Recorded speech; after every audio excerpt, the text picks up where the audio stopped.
Hey everyone, welcome to our channel Urban Vidya, the one-stop solution for all your studies-related problems, guys. Well, आज आपको कुछ interface different दिख रहा होगा. Try something new. आज numericals करेंगे हम हमारे चैप्टर नंबर 3 करंट इलेक्ट्रिसिटी के कुछ मीटर ब्रिज एंड व्हीटस्टोन वाला जो टॉपिक था उस पर. Well, आप लोगों को कॉन्सेप्ट्स तो पूरे ओवर हो गए इस चैप्टर के, लेकिन न्यूमेरिकल पोर्शन पर प्रैक्टिस बची हुई थी. And I have tried something new in this video. Let me tell you what. मैंने यहाँ पर ये वीडियो पेन टैब पे शूट किया हुआ है ना, और पेन टैब के साथ साथ मैं आपको पूरे टाइम विजिबल भी रहूंगा. सो कुछ नया है, लेकिन एक वार्निंग ये है कि राइटिंग थोड़ी सी आपको बुरी लग सकती है, but it was an experiment. So let's see how far we have reached in technical advancement of our coaching. तो आप लोग जरूर इस पर फीडबैक शेयर करना वीडियो के एंड में. सो चलिए स्टार्ट करते हैं विदाउट एनी मोर डिले और करवाते हैं आपको पहला question on the metre bridge. So पहला क्वेश्चन आप लोगों की स्क्रीन पर आ चुका है. अब इस पहले क्वेश्चन की तरफ सभी लोग बहुत अच्छे से ध्यान दें. क्या लिखा हुआ है? In a metre bridge, figure आपके सामने है. The null point is found at a distance of 33.7 centimeter from A. If now a resistance of 12 ohm is connected in parallel with S, the null point occurs at 51.9 centimeter. Determine the value of R and S. NCERT का question है, साथ ही साथ CBSE 2013 में आ चुका है, और ऐसे कई सारे क्वेश्चन बोर्ड्स में आ चुके हैं. तो आओ जरा इस वैरायटी को भी कर लेते हैं. आप जैसे कि सब जानते हो कि जो मीटर ब्रिज होता है ये बेसिकली डिपेंड करता है व्हीटस्टोन ब्रिज के ऊपर. सो व्हीटस्टोन ब्रिज का कॉन्सेप्ट अपन यहाँ पर अप्लाई करेंगे. ये प्रैक्टिकल एप्लीकेशन है मीटर ब्रिज किसकी? व्हीटस्टोन ब्रिज की, as I told in the last class. So ये बहुत ही आसान क्वेश्चन है. आप सब लोग मेरे साथ इस क्वेश्चन को यहाँ पर अब सॉल्व करोगे. तो मैं यहाँ पर सबसे पहले अपने मार्कर को चूज कर लेता हूँ. हाँ भाई, ये रहा मेरा पेन, और अब मैं तैयार हूं आपको ये क्वेश्चन कराने के लिए. सो जैसा कि आप सब जानते हो, जो कॉन्सेप्ट यहाँ पे लगने वाला है वो कॉन्सेप्ट है P upon Q is equals to R upon S. ये जो व्हीटस्टोन ब्रिज का फॉर्मूला है वही अपन यहाँ पर लगाने वाले हैं. वेल, यहाँ R और S सामने साफ साफ दिख रहे हैं. P और Q कहाँ पर है वो मैं आपको यहाँ पे समझा देता हूँ. ये जो आपको गैल्वेनोमीटर दिख रहा है ना, ये जहां पर भी जाएगा, फॉर एग्जाम्पल ये यहां पर गया, ठीक है, आप ये समझ रहे हैं, यहां पर गया. सो यहां तक की जो लेंथ है ना, इसको अपन लोग L मान लेते हैं. क्या मान लेते हैं? L. सो टोटल ये 1 मीटर है, यानी 100 सेंटीमीटर है. तो जो बचा हुआ होगा that will be 100 minus L. ये लेंथ हो जाती है 100 माइनस L. अब आप यहां पर समझिए कि जो R के सामने है वो है आपका P, और जो S के सामने बचा वो है आपका Q. ये नो डिफ्लेक्शन पॉइंट पर डिक्लेरेशन हुआ था L का और 100 माइनस L का. तो अब यहां पर बहुत आसान सा फॉर्मूला हम लोगों ने पिछले लेक्चर में देखा था. P की जगह क्या आएगा? P की जगह आएगा L, और यहां पर ये जो Q है इसकी जगह क्या आएगा? इसकी जगह आएगा 100 माइनस L, ठीक. और ये इक्वल टू में क्या है आपका? इक्वल टू में होगा R बाय S. तो ये तो रहा.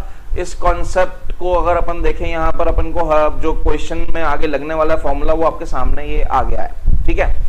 अब कैसे अप्लाई करना है वो मैं आपको समझाऊंगा. यहाँ पर दो इक्वेशंस बनने वाली हैं. इक्वेशन नंबर 1 पे आते हैं. कैसे बनेगी वो? क्वेश्चन की फर्स्ट लाइन को पढ़िए. In a meter bridge, the null point is found at a distance of 33.7 centimeter from A. तो भाई L तुमको दिया हुआ है, तो यहाँ पर अगर मैंने ये इक्वेशन डाली, सो ये इक्वेशन मतलब ये वैल्यू डाली 33.7, तो ये 33.7 और ये हुआ 51.9. सो अब अपन ने ये वैल्यू डाली. अभी जो मैंने स्टेटमेंट रीड किया फर्स्ट वाला, उसके अकॉर्डिंग मुझे L 33.7 लेना है. तो मैंने यहाँ 33.7 रखा. अब 100 में से 33.7 माइनस डायरेक्ट करके मैं वैल्यू लिख दूं. सो ये हो जाएगा 66.3 is equals to R by S. ठीक है, ये हो गया। यहां से डेसिमल हटा दो, और जब आप इसको सॉल्व करोगे, पूरे को सॉल्व करोगे, तो ये r बाय एस की जो वैल्यू है ना, ये निकल के आएगी आपकी 0.51। कैलकुलेट करके देख लेना। ठीक है, ये तो अपना कंडीशन नंबर 1 हो गई भाई, ये कंडीशन नंबर 1 हो गई। ठीक, आगे अपन को इसको यूज करना है। अभी मैं आपको यहां पर आगे अगली लाइन पढ़ने को बोल रहा हूं। if now a resistance of 12 ohm is connected in parallel with S, the null point occurs at 51.9, determine the value of R and S। तो यहां पर रेजिस्टेंस चेंज हो गया। यहां पर ना S के साथ ना एक और, यहां पर आप ना ये देखो, मैं अभी यहां बना देता हूं, ये एक रेजिस्टेंस आपने यहां पैरेलल में लगा दिया। कितने वाला लगाया है भैया आपने? यहाँ पे 12 ओम का रेजिस्टेंस यहाँ पर पैरेलल में लगा दिया। तो अभी जो ये वाला पर्टिकुलर सर्किट है, ध्यान से देख रहे हो, यहाँ पर ना नया रेजिस्टेंस देना पड़ेगा S की जगह, और उसको ले लेते हैं S डैश। अब S डैश की वैल्यू क्या होगी? S डैश की वैल्यू होगी, आप पैरेलल का डायरेक्ट फॉर्मूला जानते हो ना, इन दोनों को ऊपर प्रोडक्ट करते हैं और फिर नीचे डिनोमिनेटर में ऐड करते हैं। सो ये हो जाएगा 12S अपॉन 12 प्लस S। ठीक है ना भैया? ओके, अब मैं आपसे यहां पर बात करूं तो ये जो अपना R अपॉन S था, ये R अपॉन S था, इसकी जगह R अपॉन 12S, और जो इसके अपॉन वाला 12 प्लस S है वो मैं ऊपर ले जाऊंगा, 12 प्लस S। ठीक है, और इक्वल टू में क्या करने वाले हैं अपन? इक्वल टू में अपन को जो ये L और 100 माइनस L है, यहां पर नया नल पॉइंट मिला 51.9 पर, तो ये 51.9 पर अपन को नया नल पॉइंट मिला था, ये हो गया, और यहां पर आएगा 48.1। ठीक है, तो ये आपको कहानी थोड़ी बहुत समझ में आई होगी, ऐसा मैं सोचता हूं, ऐसा मुझे लगता है। अभी मैं ना ये डेसिमल को यहाँ से हटा देता हूँ। ठीक है, और एक और मिनट यहाँ पर थोड़ा सा कलर चेंज करूँ मैं, कुछ मुझे यहाँ दिखाना है तुमको। ये रेड कलर लेके आ गया हूँ मैं, ये देख रहे हो, ये R अपॉन S मिल गया मेरे को भैया, R अपॉन S। ठीक है, तो ये R अपॉन S ना मैं इस इक्वेशन नंबर 1 से अभी सब्स्टिट्यूट कर सकता हूँ। तो मेरा अभी आगे कैलकुलेशन क्या होना है, कैसे होना है, वो मैं आपको यहाँ समझा देता हूँ। 51.9 जो है, इसको अगर मैंने 48.1 से कैंसिल किया, तो पॉइंट से पॉइंट हटाया, अब मेरे पास बचा था 519/481। सो ये कैलकुलेट होकर आता है 1.08। कितना आता है? 1.08। अब ये 1.08 आ रहा है सॉल्व होने के बाद। यहां पर आपके पास है 12 प्लस S अपॉन में 12, और ये R अपॉन S। अगर मैं ये कंडीशन नंबर 1 से यहां पर सब्स्टिट्यूशन लगा दूं, क्या लगा दूं मैं यहां पर सब्स्टिट्यूशन की? भैया R अपॉन S की वैल्यू है 0.51। सो ये वैल्यू के बगल में यहां पे है 0.51। अब आप यहां पर समझें, ये है 12 प्लस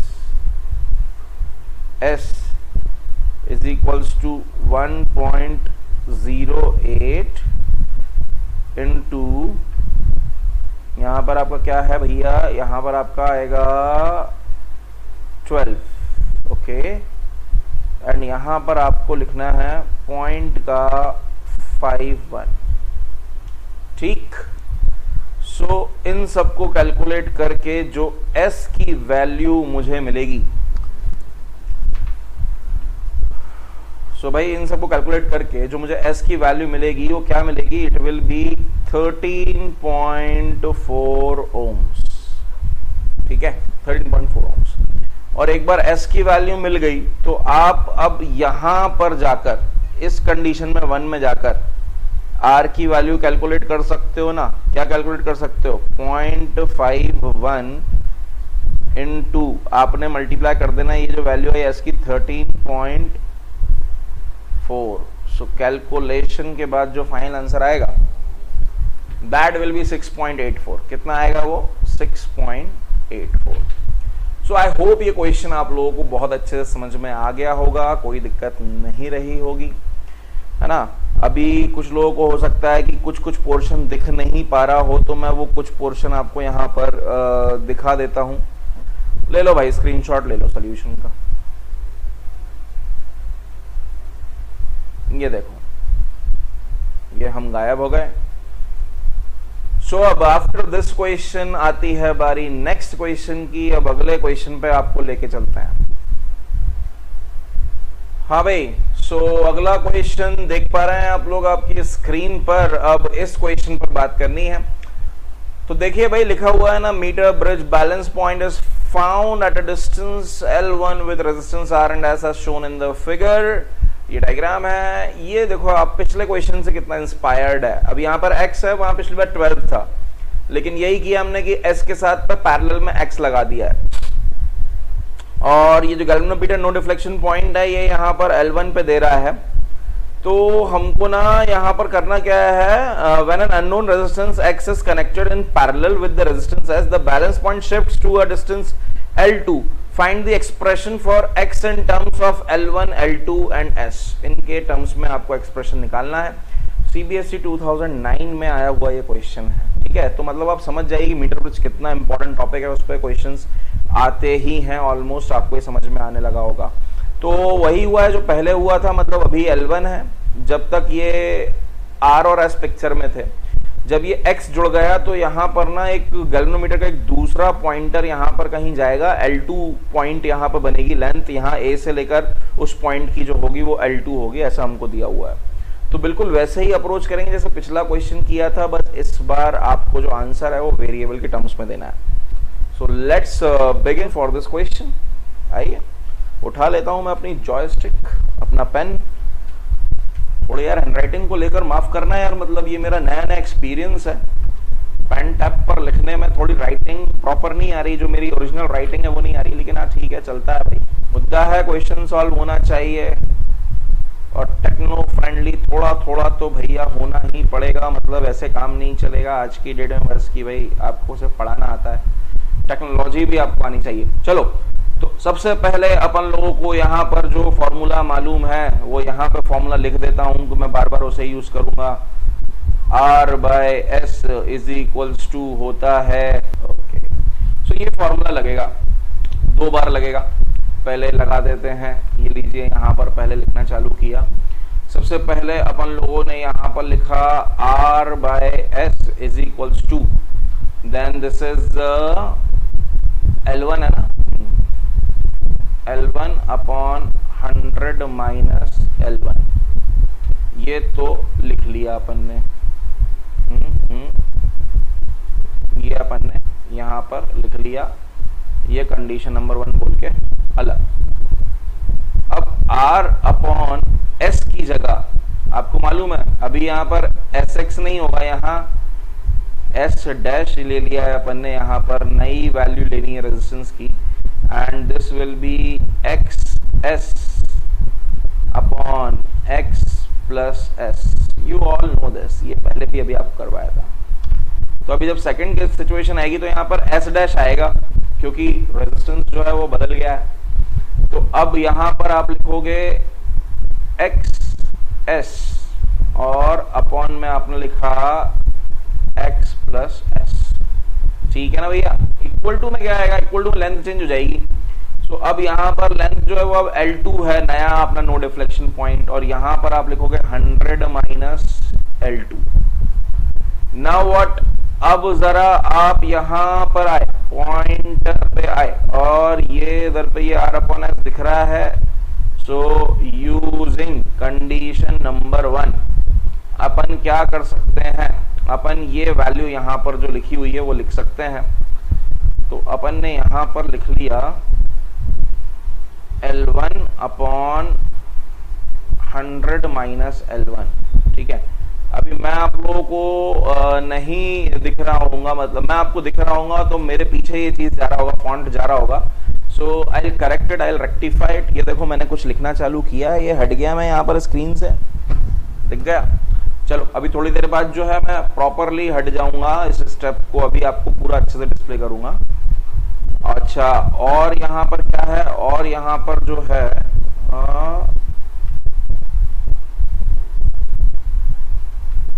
हाँ, और यहाँ पर क्या है भाई, ये समझो जरा आप, ये तो एक पार्ट हो गया r अपॉन एस की वैल्यू। अब ये है x plus S upon x, okay.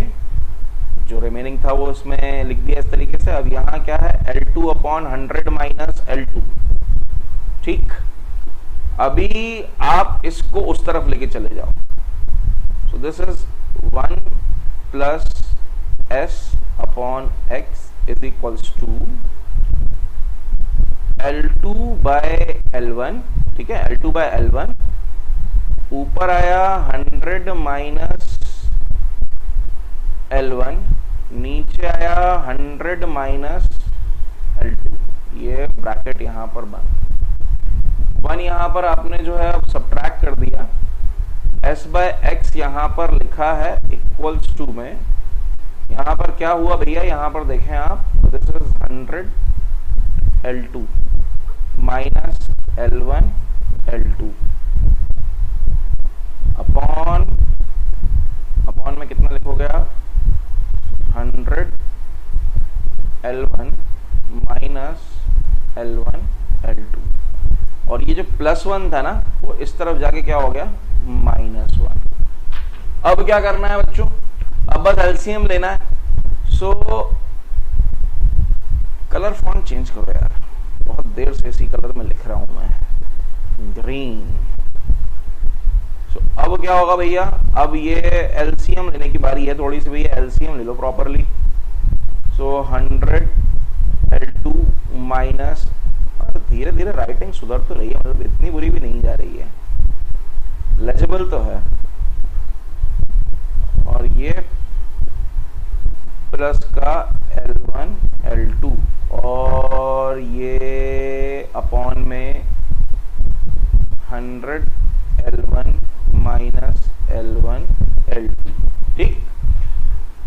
यहां से ये L1 L2 और ये L1 L2 हो गया कैंसिल। सो फाइनली मुझे यहां देखो क्या मिला, s upon X is equals to 100 L2, 100 मतलब कॉमन निकाल लो, चलो, L2 माइनस L1 ये मिला, और नीचे से L1 कॉमन निकल रहा है, वो निकाल लो। सो यहां पर आया 100 माइनस L2, ठीक। सो अभी क्या बोला था क्वेश्चन में, इन्होंने बोला था find the expression for x in terms of L1 L2 and s। तो भैया फाइनल आंसर ये देखो, यहां पर किसी तीसरे कलर से लिखते हैं और फाइनल आंसर लिखेंगे हम ये कुछ आसमानी से कलर से। So x is equals to s L1 100 minus L2 upon 100 L2 minus L1। ये तो रबड़ आ गई, हाँ, L2 minus L1। That's it, completed. ये फाइनल आंसर आ चुका है। उम्मीद करता हूं समझ में आया होगा आप लोगों को भी ये क्वेश्चन। सो मीटर ब्रिज काफी इंपॉर्टेंट टॉपिक है, बिल्कुल पढ़ के जाना और क्वेश्चंस करने पड़ेंगे इस पर। सो जैसा मैंने बोला था कि एक बार आपको फुल स्क्रीन का स्क्रीनशॉट लेने को मिलेगा। सो मैं अभी पिक्चर से आउट हो रहा हूं, ये मैं गया पिक्चर से बाहर,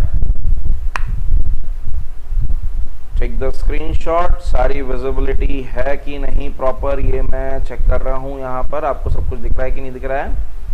हाँ जी, दिख रहा है, सब कुछ दिख रहा है, सारी काम की चीजें विजिबल है। सो अगला क्वेश्चन हमारे सामने क्या है, two parallel resistances 4 ohms and 8 ohms are connected with a known resistance of 6 ohms as shown in figure. Where is the balance point on the wire of the meter bridge? So guys सच में बहुत आसान question है यार ये। क्यों? क्योंकि आप लोग इससे अच्छे क्वेश्चन तो पिछले दो कर चुके हो। तो आओ जरा देखें, ये बहुत आसान सा क्वेश्चन। और अब 4 ओम और 8 ओम वाले जो ये दिख रहे हैं रेजिस्टेंस, इनका इक्विवेलेंट रेजिस्टेंस कैलकुलेट कर ले, मतलब जो एस पर रेजिस्टेंस है वो कितना है वो निकाल लेते हैं। तो 4 into 8 अपॉन 4 प्लस 8 बोले तो ये हो गया 4 into 8 अपॉन 12, कैंसिल कैंसिल 3 हुआ, सो एस की वैल्यू हुई 8/3।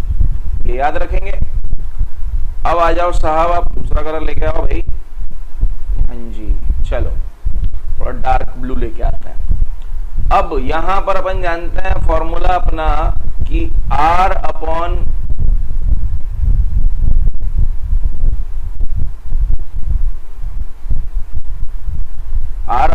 S होता है, कितना होता है भाई साहब? होता है L/100 माइनस L। तो यहां पर वैल्यू डाल देना अपन को। R की वैल्यू कितनी है?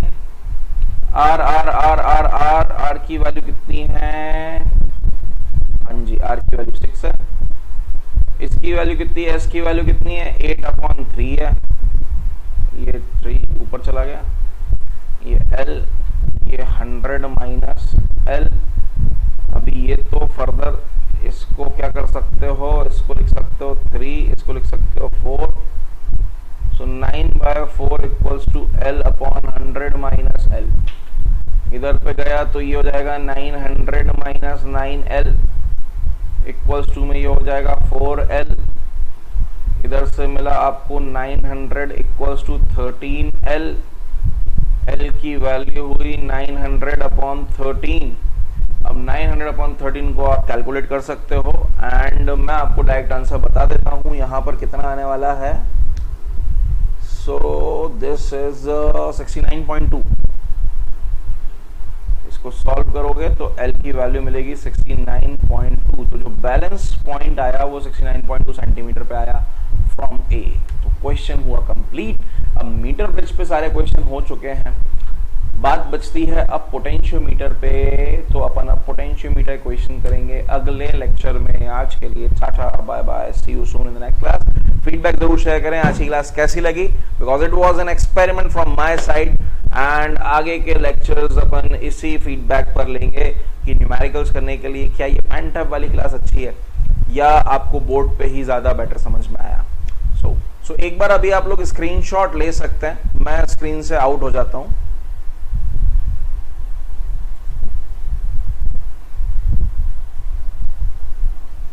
सो bye bye, keep practising. Metre bridge पे और प्रॉब्लम आप लोग करने हैं, जो भी बुक से आप सॉल्व करें एंड देखेंगे आपसे बन रहे हैं कि नहीं, ठीक है। और फीडबैक जरूर शेयर करें क्योंकि it was an experiment for me कि पैंटअप पर कैसे क्लास लेनी है। तो अभी अगर आप चाहते हैं कि फ्यूचर में भी न्यूमेरिकल्स के लिए पैंटअप वाली class is the better option, तो मैं इस पे चलूंगा। और अगर आप बोलते हैं कि नहीं सर बोर्ड पे ही ज्यादा अच्छे समझ में आता है, white board, actual white board पे, तो मैं वहां आपको लेके चलूंगा। So bye bye for this video, मिलते हैं अगले क्लास में।